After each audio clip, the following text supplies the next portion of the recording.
Assalamualaikum warahmatullahi wabarakatuh. Saudara-saudara sekalian, baru saja kita mendengarkan putusan Mahkamah Konstitusi terkait hasil akhir Pilpres tahun 2024. Putusan ini sebetulnya tidak mengejutkan. Putusan hari ini mengkonfirmasi bahwa kita semua termasuk MK tak kuasa menghentikan laju pelemahan demokrasi di negeri kita tercinta. Sebagai catatan, kami sangat bangga dengan 3 hakim MK yang menyatakan dissenting opinion. Yang saya muliakan Profesor Saldi Isra, Profesor Eni Nurbaningsih, Profesor Arif Hidayat. Mereka adalah orang-orang yang mulia yang menjadi harapan bagi tegaknya konstitusi dan kembalinya marwah Mahkamah Konstitusi ke depan.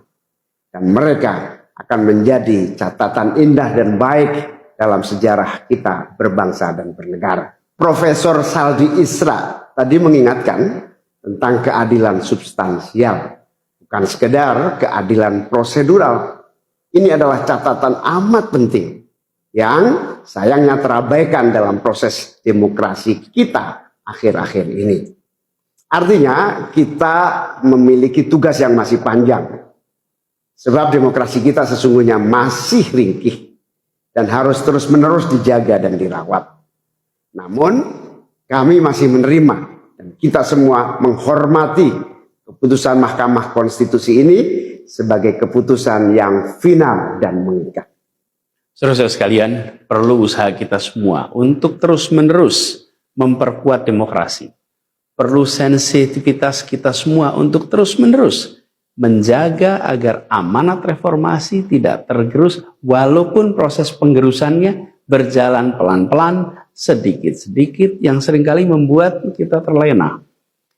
Kita semua sadar, kita masih harus kerja keras, harus kerja terus-menerus untuk menyadarkan publik luas bahwa institusi demokrasi yang kuat, yang berfungsi baik, itu sama pentingnya dengan institusi ekonomi yang kuat, yang berfungsi dengan baik. Keduanya, proses demokrasi, proses ekonomi, harus berjalan dengan baik, dengan efisien, efektif, dan menggunakan prinsip-prinsip yang benar. Oleh karena itu kita semua harus terus bekerja, harus terus merangkul dan memperkuat masyarakat, agar dalam proses demokrasi masyarakat kita bisa kebal terhadap imbalan-imbalan iming-iming jangka pendek dan tahan terhadap ancaman-ancaman, dan tidak ada lagi pihak-pihak yang melakukan itu pada masyarakat kita.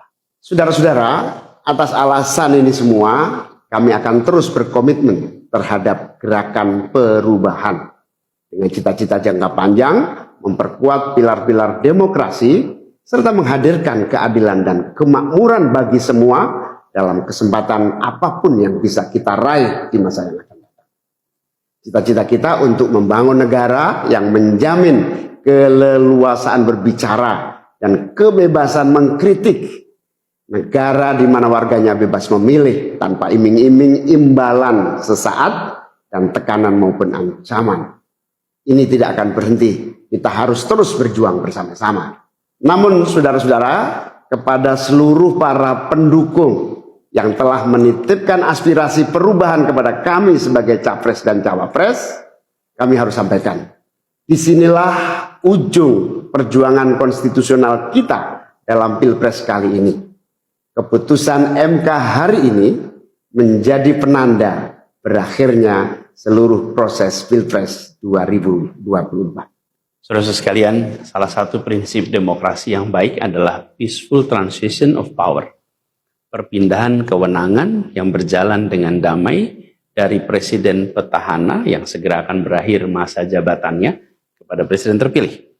Dengan segala catatan tentang problematiknya proses Pilpres 2024 kali ini, kami berkomitmen untuk menjaga prinsip peaceful transition of power itu. Dan kami memilih untuk menjadi bagian yang terus menjaga, terus membangun mutu demokrasi di Indonesia.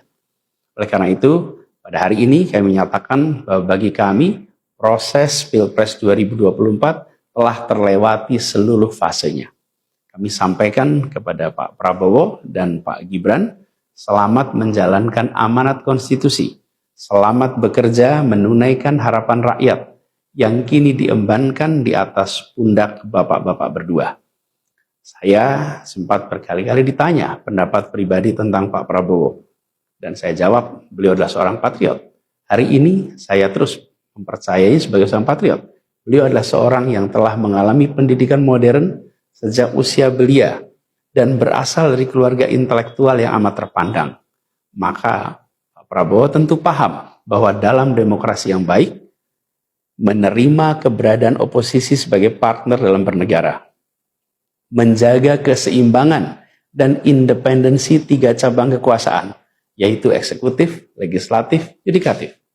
Lalu menjamin kebebasan media sebagai pilar keempat demokrasi, serta yang tidak kalah penting adalah menjaga kebebasan rakyat di dalam bersuara, di dalam mengungkapkan pendapat, di dalam berserikat berkumpul dalam sebuah proses demokrasi.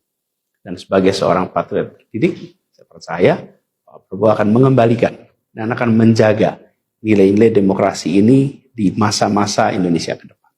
Saudara-saudara sekalian, dalam kesempatan ini izinkan kami menyampaikan rasa terima kasih sedalam-dalamnya kepada seluruh pihak yang telah membersamai perjuangan kami. Partai pengusung, Partai Nasdem, PKS, PKB, teman-teman Timnas Amin, teman-teman tim hukum nasional, seluruh teman-teman relawan, para ulama, para tokoh-tokoh agama, para pakar dan rekan-rekan media. Semua yang telah ikut berjuang bersama-sama mendukung perubahan. Mengorbankan banyak tenaga, pikiran dan harta demi memperjuangkan aspirasi perubahan. Saya ucapkan terima kasih. Juga pada anak-anak muda yang pada Pilpres kali ini memberi warna baru, membawa pesan optimisme, pesan kreativitas, pesan inovasi, pesan kebaruan. Terima kasih telah menjadikan Pilpres kali ini Pilpres yang menyenangkan, mencerahkan. Yang tidak kalah penting adalah mencerdaskan. Kampanye yang membuat kita mendapatkan perspektif baru tentang apa arah Indonesia ke depan. Karena itu kami berpesan kepada semua, melihat proses yang terjadi. Proses politik sering nampak kotor dan berujung pada kecewaan. Tapi jangan sampai itu semua membuat kita berputus asa pada proses politik. Begitu banyak cita-cita besar yang dapat diperjuangkan melalui jalan politik. Bila saat ini kondisinya masih begitu mengecewakan, justru ini adalah tanda, ini adalah pengingat bahwa perlu semakin banyak dari kita semua yang mau berjuang di jalan politik. Ini adalah panggilan mereka-mereka yang berintegritas, yang menjunjung tinggi etika, yang memikirkan tentang masyarakat, tentang negara, tentang rakyat, untuk mau masuk di wilayah politik. Bawa kompetensinya, bawa integritasnya, dorong, jangan menyerah, dan jangan putus asa. Jalan perjuangan masih terbentang panjang. Sepanjang usia Republik ini masih terbentang jalan pengabdian untuk melakukan perubahan bagi keadilan, bagi kesejahteraan, bagi kemakmuran kita semua, dan itu dibutuhkan kemauan untuk mau terlibat di dalam proses politik. Jangan putus asa, mari kita jalan terus untuk perjuangan ini. Teman-teman semua, marilah kita lanjutkan perjuangan. Mengubah yang memang perlu diubah.